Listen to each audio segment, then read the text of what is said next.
Hello everyone, welcome to our next example problem. So the beam AB in the figure supports a load which varies an intensity of 220 Newton meter to 890 Newton meter. Calculate the magnitude and position of the resultant load. So for this example, we have a trapezoidal distribution load. So paano ba natin mahahanap ang ating resultant ni trapezoidal load? Hindi po ba meron tayong dalawang style kung paano nyo gusto mahanap ang resultant? It can be the area of the trapezoid or yung ating hinahati na area. Okay, so try natin gamitin yung second way, which is yung hinahati. Kasi para mas makita natin paano siya mapapalabas. Okay, so meron tayong resultant 1, which is yung ating rectangle. And then, resultant 2, which is yung ating triangle. So, let's solve for our resultant number 1. Hindi po ba pag uniform distribution load, again, we have the W times length. Okay. So, ano po ba ang value ng ating W? Meron po tayong 220 Newton meter throughout the entire beam. So, meron tayong 220 Newton meter times yung length natin na 6 meter. Okay? So, i-cancel lang po natin yung dalawang unit ng meter. So, ang ating resultant 1 is 220 times 6. Meron tayong 1,320 Newton for ano pa lang po yun, resultant number 1. Okay, i-next natin yung ating resultant number 2. Again, ano ba ang ating resultant number 2? Yun po ay yung 1/2 times yung ating length, which the load, which is the load ng triangle,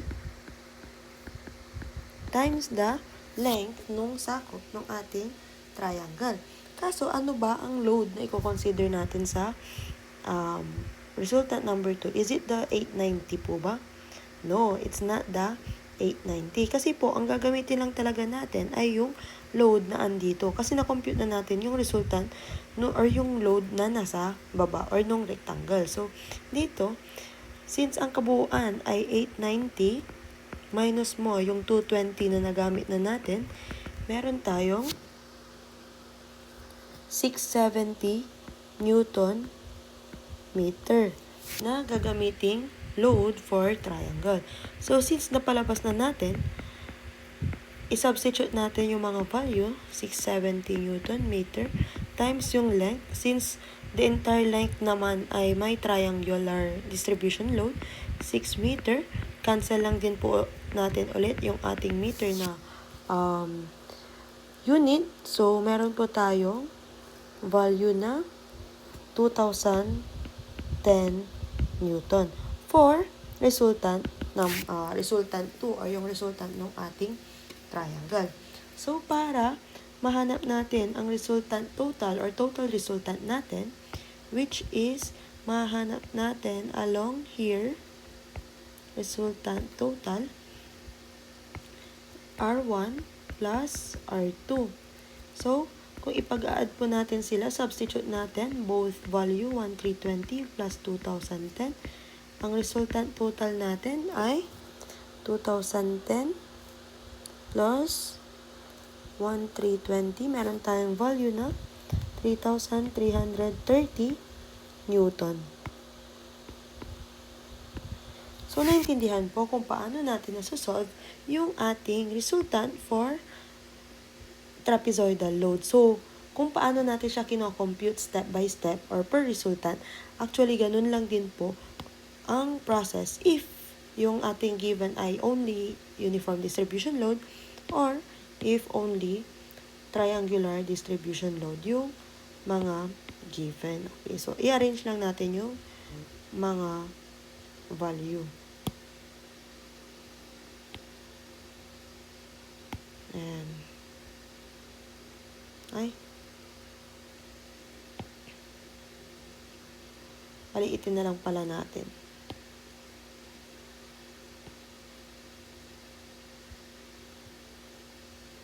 Ayan.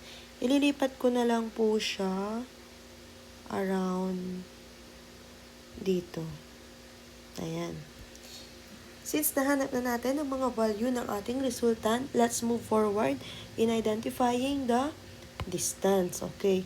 So, since dito wala naman pong sinabi kung saan tayo mag-reference, maybe we can consider referencing dito sa ating left side. So, sabihin na natin, andyan yung ating reference. So, hahanapin natin ang D1, ang ating D2, at yung, okay, extend pa natin, distance. So, again, let's find the D1 muna. Ano po ba ang equation or formula for distance pag ang kinocompute nating resultant ay uniform load? Hindi po ba L, simply L over 2, or the span or length considered na merong uniform distribution load? Ngayon, ano po ba yung entire length na meron tayo uniform distribution load? Meron tayong 6 over 2. So, meron tayong 3 meter for distance 1. Well, for distance 2, if nakalocate tayo or nagpo-project tayo sa ating reference point na O to the left, ano po ba ang ating magiging distance for triangular distribution load? Hindi po ba sabi ko sa inyo, kung nasaan po yung vertex, andoon po yung 2/3 length na ating distance.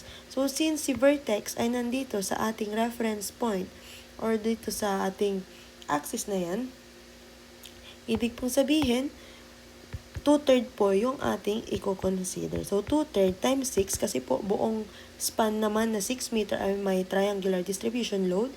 Ang ating value for distance 2 will be 2/3 times 6. We have 4 meter. Since na-identify na natin ang distance 1 and distance 2, let's solve kung paano mapapalabas ang ating distance for the resultant total. So again, we have the equation, Varignon's theorem, using the Varignon's theorem, which is the R1 times D1 plus R2 times D2 over the resultant total. Okay, so, kung ko-compute natin, meron tayong resultant 1 na 1,320 times yung kanyang D1 na 3 meter plus yung resultant 2 natin na 2,010 plus yung D2 na 4 meter over yung resultant total natin na 3,330. We will be having anong sagot? So, using your calculator, 1,320 times 3 times 4 over 3. We have 3.604 meter. Hindi kumasya. So, liitan na lang natin. Distance, dito na lang. 3.604 meter. So, ganun po natin mapapalabas ang distance nung kabuoang resultant. Ngayon, paano ba natin malalaman if tama yung napapalabas nating distance? It depends po kasi, hindi po ba dapat ang distance is almost center or centroid of the shape na kino-consider natin. But then kasi nasa triangular trapezoidal tayo, it's not symmetrical yung mapapalabas natin, or hindi siya specifically na centroid or yung gitna na alam natin like rectangle na kalahati lang, ganun.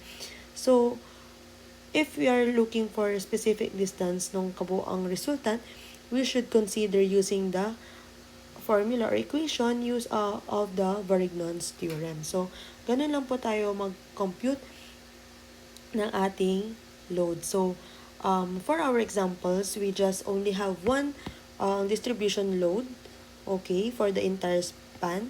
So, possible din po tayo magkaroon ng sa buong span, we have different kinds of distribution load. So, if you have any questions, please do message me and or comment sa GCR. Thank you and have a good day. Bye-bye.